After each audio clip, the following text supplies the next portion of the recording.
Hello, নমস্কার। Welcome back to our channel Santa records. কেমন আছো তোমরা সবাই? এসে পড়েছি আজকে একটা নতুন ব্লগ নিয়ে। কিছুদিন আগে আমার মা এসেছিলো আমার বার্থডে উপলক্ষে। তো মা বললো যে তোদের জল মন্দির আমি কখনো দেখিনি, তো আমাকে নিয়ে যাবি? মা আমার বাড়ি বহুবার আসছে, কিন্তু জল মন্দির যাওয়ার সৌভাগ্য হয়নি এর আগে। তাই চলে গেলাম মাকে নিয়ে, স্যান্টার বা আমি আর স্যান্টা সবাই মিলে জল মন্দির দেখতে।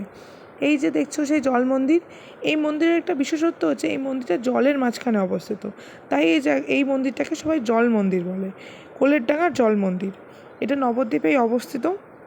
তোমরা যারা নবদ্বীপ কৃষ্ণনগরতে থাকো তারা অবশ্যই ঘুরতে আসতে পারো, এবং কলকাতা থেকেও যারা আসো ঘুরতে তারাও এই মন্দিরে যেতে পারো। কীভাবে একটা বিকেল কেটে যাবে তোমরা বুঝতেই পারবে না।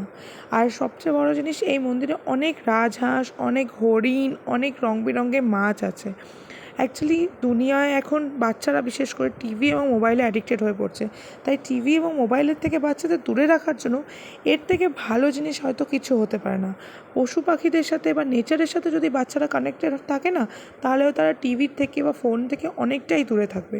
হ্যাঁ, হয়তো সম্পূর্ণ দূরে রাখা সম্ভব নয়, তবে হ্যাঁ, কিছুটা চেষ্টা করা যাবে। এই যে আমার স্যান্টা বুড়ি প্রথমে একটু ভয় পাচ্ছিল, কিন্তু তারপরে বেশ খানিক কিন্তু সাহস দেখিয়েছে হরিণগুলোকে দেওয়ার জন্য।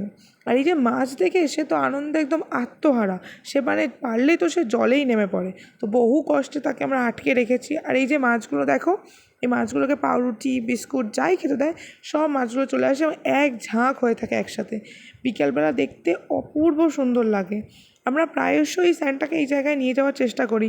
এতে স্যান্টার আমাদের গোপীনাথের দর্শনও হয়ে যায়, এবং পশু পাখিদের সঙ্গে যে ওর কানেকশানটা সেটাও ভালো হয়ে যায়। আর এই যে আমি এখানে বসে আছি, স্যান্টার বাবা বলে একটু ছবি তুলে দিই তোমারও, তো বলে একটু ভিডিওর মধ্যে আমাকেও এই অংশটায় নিয়ে নিল। তো যাই হোক, এই ভিডিওটা তোমাদের কেমন লাগলো আমাদেরকে কিন্তু কমেন্ট করে জানিও। আর যদি ভালো লেগে থাকে তো প্লিজ একটা লাইক করো, কমেন্ট করো, এবং এরকম সুন্দর সুন্দর ভিডিও পেতে আমাদের চ্যানেলকে কিন্তু সাবস্ক্রাইব করতে ভুলো না। আর দেখা হবে, টিল দেন দেখা হবে নেক্সট ব্লগে। ততক্ষণ আমাদের এই ভিডিওটা পুরো এনজয় করো, এবং স্যান্টাবুড়ির দুষ্টুমিগুলো কেমন লাগছে সেটাও কিন্তু কমেন্ট করে আমাদের জানাতে ভুলো না। ততক্ষণ টাটা, টেক কেয়ার, তোমরা সবাই ভালো থেকো এই প্রার্থনা করি।